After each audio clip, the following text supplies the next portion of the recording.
mazhab Maliki ada qaul. Dalam mazhab Maliki ada qaul bahawasanya hibah komplit walaupun belum ada qabad. Qabad maknanya pemindahan harta tersebut. Saya serah pada awak. Bila awak dapat barang ini, ada qabad, maka tamat hibah. Maknanya hibah tu dah komplit.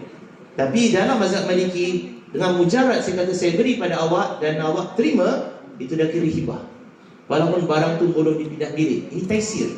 Kerana tak semua barang yang kita boleh kasih begitu saja. Bagaimana pula tanah di luar negeri? Saya kasih pada awak tanah saya di Mekah, saya berada dekat sini, macam mana saya nak ambil? Macam mana saya nak sign kontrak?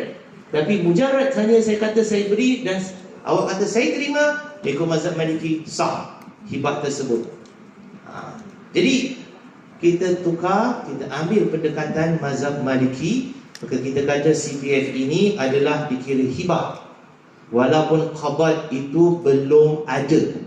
Kerana qabad, penyerahan tersebut dan penerimaan hanya berlaku selepas kematian.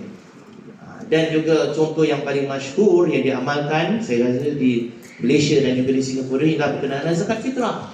Mazhab Syafi'i kata zakat fitrah mesti dengan ta'am al-asasi, qutul balad.